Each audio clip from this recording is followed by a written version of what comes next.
नमस्कार। सभी 12 राशि के दर्शकों का बहुत बहुत स्वागत। आज किसी लगन और किसी राशि और उसकी चर्चा नहीं होगी जो आपको भ्रम पैदा करती हो। कुछ लोग बोलते हैं लगन से देखें या राशि से। आज तो आपको अपनी राशि ही देखनी है। आपकी जो भी राशि है वो सब इसमें मिलेगी और 27 नक्षत्र की बात करेंगे, क्योंकि 12 की 12 राशियां 27 नक्षत्रों के आधार पर ही बनती हैं। आप अपनी राशि को कैसे पहचानते हैं? नक्षत्र के अनुसार। और कुछ लोगों को ये भी पता चल जाएगा आज मेरी ये राशि है और मेरा ये नक्षत्र है। कुछ लोग प्रेरित होंगे और मैं कहूँगा कि देखने का प्रयास करें इसी बहाने से कि आपका नक्षत्र कौन सा है। देखिए, श्रावण मास में कुछ चुनौतियां हैं। क्या क्या प्रभाव होगा? बड़े बदलाव आ रहे हैं। देखिए, 5 जुलाई को शुक्र जो है सिंह राशि यहाँ से शुरुआत हो रही है। फिर 7 जुलाई को बुध रेट्रोग्रेड मिथुन में, 26 जुलाई को शनि वक्री और 23 जुलाई को बुध मार्गी। मार्गी का मतलब डायरेक्ट दूसरी राशि में। इन 4 बहुत बड़े समीकरण के साथ साथ सूर्य का बदलाव, जिसकी चर्चा अभी हमने यहाँ लिखा नहीं है, ये हर महीने, ये तो अंडरस्टूड है, सब समझते हैं 15 जुलाई को सूर्य बदलते ही हैं। और इसमें एक नया टॉपिक मैं ऐड कर रहा हूँ, क्योंकि ये बात 27 नक्षत्रों की क्यों कर रहे हैं हम?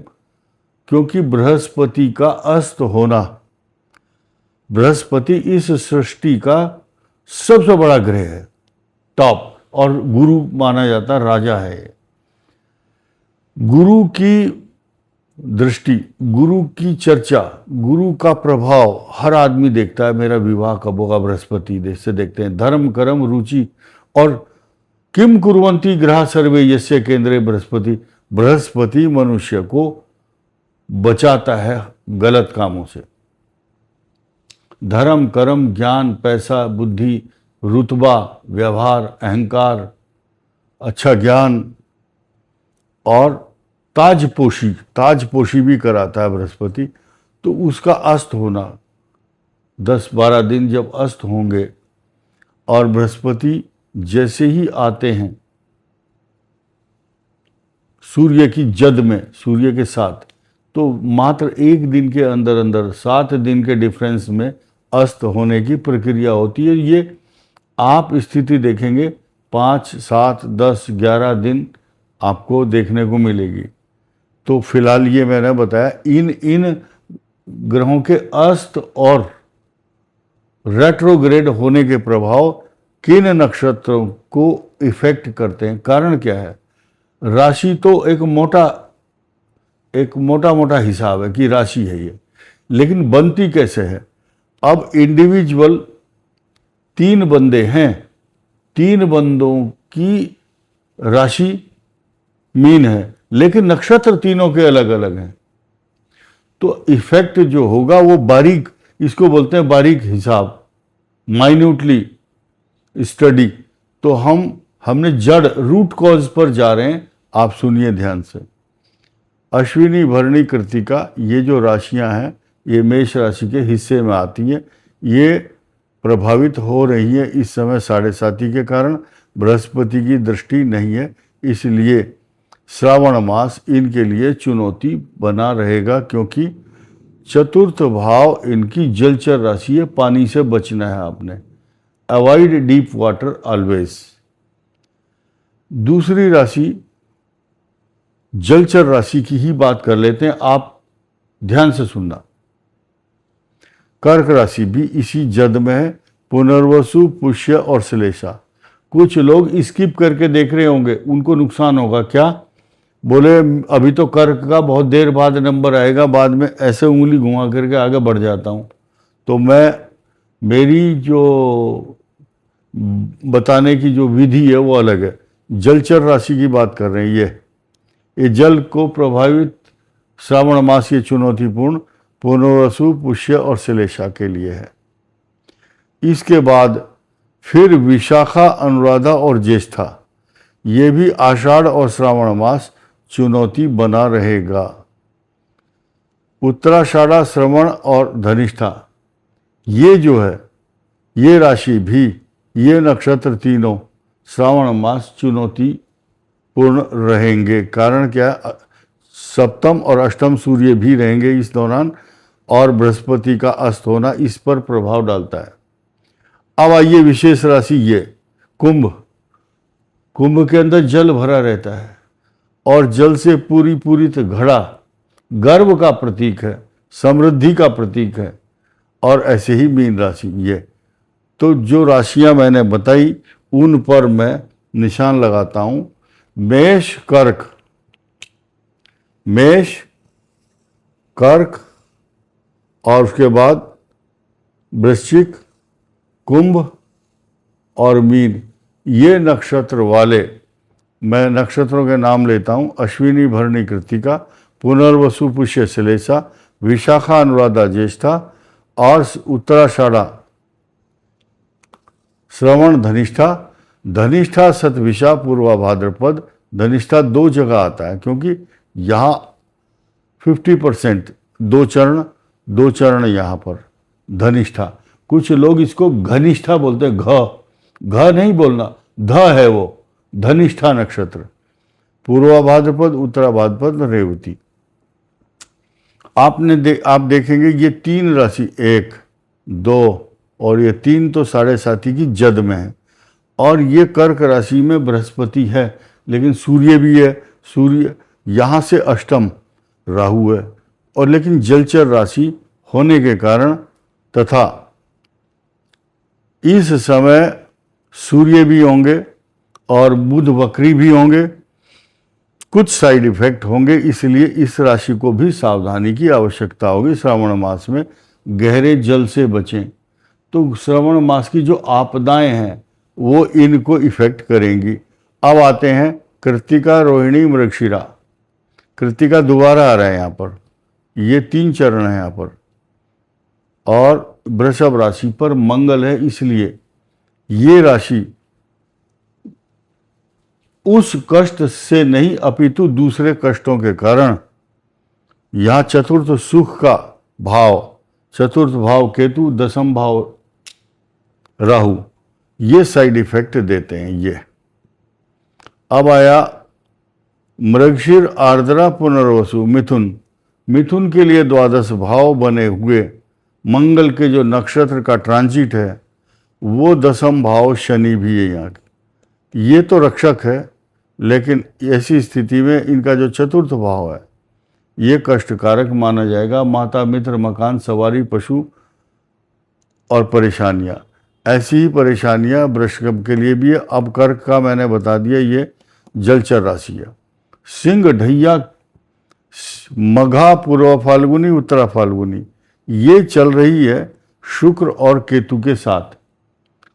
अब इनका अष्टम भाव शनि, ऐसी जिस जलचर राशि की बात कर रहे हैं हम, 27 नक्षत्रों पर प्रभाव होगा, तो पहले से ही ये जलचर राशि सिंह के अष्टम में आ चुकी है। इस राशि के लिए भी ये अच्छा नहीं माना जाएगा। कुल मिलाकर के मैं यहाँ एक सारांश दे दूं, 12 की 12 राशियों के जो नक्षत्र हैं, इन नक्षत्रों के यानी कि सभी के लिए कुछ ना कुछ चुनौती दिखाई दे रही है। फिर भी आगे बढ़ते हैं। पूर्व, उत्तरा फाल्गुनी, हस्त और चित्रा, ये कन्या राशि है, और इसका जो मंगल है वो इनके भाग्य स्थान में, लेकिन सप्तम शनि, शनि जब इन नक्षत्रों को देखता है, यहाँ मंगल का नक्षत्र है, यहाँ सूर्य का और यहाँ चंद्रमा का, ऐसी स्थिति में ये तीनों ही नक्षत्र शनि को ये हजम नहीं होते हैं, डाइजेस्ट नहीं हो रहे। ये सूर्य का है, ये चंद्रमा का विषयोग बनाता है, ये शत्रु राशि है, और मंगल ये अग्नि का विस्फोटक ग्रह है, इसलिए शनि कन्या राशि को तो सावधानी रखनी ही होगी। ये बारीक प्रिडिक्शन है एकदम, इसमें किसी के पास बहाना नहीं है कि कोई इसको इग्नोर कर सके या डिनाई कर सके, हाँ ये हम नहीं मानते इस बात को। जिसको नहीं मानना वो ना माने। चित्रा, स्वाति और विशाखा, यहाँ पाप ग्रहों की दृष्टि नहीं है, बृहस्पति की दृष्टि भी नहीं है, लेकिन दिक्कत कहाँ है, यहाँ से अष्टम, अष्टम का कष्टम, अब यहां से फिर अष्टम जाओ, ये धनु, यानी कि ये राशियां तुला, वृषभ और धनु, इन तीनों के परस्पर कनेक्शन, नक्षत्रों के ट्रांजिट, ये कष्टकारी बने हुए हैं। यहाँ से ये अष्टम और यहाँ से ये अष्टम मारक दृष्टि धनु पर है, तो धनु के लिए भी खराब स्थिति बन रही है और तुला के लिए कुछ मायनों में अच्छी भी है, क्योंकि इनके केंद्र में बृहस्पति है, इनके केंद्र में सूर्य भी है, इनके केंद्र में भाग्येश भी है तुला का, तो इस दृष्टि से तो अच्छा है, लेकिन चुनौतीपूर्ण है श्रावण मास। आइए, मकर का हमने बता दिया है, मीन का भी और कुंभ का भी, लेकिन अब यहाँ ये जो चुनौती श्रावण मास की बात कर रहे हैं, 27 के 27 नक्षत्र और 12 राशि, यहाँ हम बात करेंगे श्रावण मास में ज़्यादातर लोगों का जल से वास्ता पड़ता है, पानी से। कोई खेतों में धान लगाता है, कोई सींचता है, कोई तैराक बनता है, कोई कावड़ के लिए जल लेने के लिए जाता है गंगा के तटों पर। तो एक इसमें आध्यात्मिक चर्चा होगी, ये बहस का विषय हो सकता है अज्ञानी लोगों के लिए, लेकिन शास्त्रों के अनुसार आप सभी मनीषी विद्वानों को इस बात पर गहन चर्चा और गंभीर चर्चा अपने अपने घरों में विद्वानों के साथ कर सकते हैं। मुझे फ़ोन करके, मैं कोई बहुत बड़ा मठाधीश या शंकराचार्य नहीं हूँ, लेकिन आप चेक कर सकते हैं किसी अच्छे विद्वान से। श्रावण मास में गंगा तट पर आकर के कुछ लोग कावड़ लाते हैं, तो कावड़ की परंपरा है, लेकिन यहाँ शास्त्रों में लिखा है कि गंगा 4 महीने आषाढ़, श्रावण, भाद्रपद और आश्विन मास में चारों तरफ की गंदगी का जल लेकर के गंगा सागर में भेजती हैं, या शुद्धता, सफाई करती है पूरी सृष्टि की। आसपास की गंदगी, मल मूत्र या कूड़ा करकट ले जाकर के बहा करके गंगा सागर ले जाती हैं। इस बात से कोई मना नहीं कर सकता, ये सच है बिल्कुल, और आप भी मान जाएंगे। पढ़ा लिखा आदमी भी और जिसको ज्ञान नहीं हो उसको भी पता, बरसात में गंदा जल गंगा जी में प्रवाहित होता है। उस गंगा जल की जो लोग, जो वैज्ञानिक है, उसको नापते हैं उसके अंदर कितना प्रदूषण है। उस जल को एक आदमी गिलास भर के पी नहीं सकता, आप देखिए। तो ऐसे समय पर भगवान शिव को गंदगी वाला जल आप अर्पण कर रहे हैं, शुद्धता अशुद्धता का ध्यान नहीं है, तो ये पाप के भागी नहीं बनना है। कुछ लोग बोलते हैं गंगा रजस्वला नहीं होती है। भाई, गंगा नर्मदा बोले 7 नदियां हैं, वो रजस्वला नहीं है, सब है, लेकिन आप खुद तो आरओ का पानी पीते हो, आप वो जल पियो ना। तो भगवान शिव का अपमान करने का किसी को अधिकार नहीं है। भगवान सबके हैं। तो यादृशी भावना तस्य सिद्धिर भवति तादृशी। आप जल लाइए श्रद्धा से। कब? फाल्गुन मास में आप 1 रुपए का सिक्का डालिए गंगा जी में, और पुल के ऊपर से खड़ा होकर के देखो, वो सिक्का दिखाई देगा। फाल्गुन मास भी भगवान शिव का मास है। और उस जल को एकत्रित कीजिए और वो शुद्धों तक गंगा जल भगवान शिव को चढ़ाइए, अर्पण कीजिए, तो आपको कई करोड़ गुना लाभ मिलेगा। और शिव पुराण में तो लिखा है कि अश्वमेघ यज्ञ करने के समान फल मिलता है। तो पाप के भागी मत बनो। भीड़ इकट्ठा कर रहे हैं, जन आंदोलन, जन सैलाब, राष्ट्र हित में ये काम अच्छा रहेगा। तो हम किसी को ये नहीं कह रहे, किसी की धर्म की आस्था पर चोट पहुंचाना हमारा कोई मकसद नहीं है। केवल ज्योतिष के विश्लेषण से ये बात आई है, तो धर्म की व्याख्या करना मेरा परम कर्तव्य और परम धर्म है। कुछ विदेश के लोग फोटो खींच करके यहाँ देखते हैं कि देखो भारत के अंदर कुछ जवान लोग अध्यात्म के क्षेत्र में धर्म की जो पराकाष्ठा देखने को मिलती है, तो बाहर के लोग देखते हैं कि हमारे यहाँ तो इतनी खाली हैं लोग बाग, 3-3 4-4 दिन तक जल ढो रहे हैं 3-3 4-4 क्विंटल के मटके लेकर के। तो विदेशों में काम करते हैं लोग, इलेक्ट्रॉनिक्स, कंप्यूटर, एआई पर काम कर रहे हैं, लेकिन हम लोग बहुत पिछड़ रहे हैं। धर्म को उतना मानिए जितना आपके बिल्कुल तौर तरीके के अनुसार। अपने घर में अपने माता पिता की जिसने सेवा कर ली, उससे बड़ी पूजा कोई नहीं है। इस वीडियो में इतना ही। धन्यवाद, नमस्कार।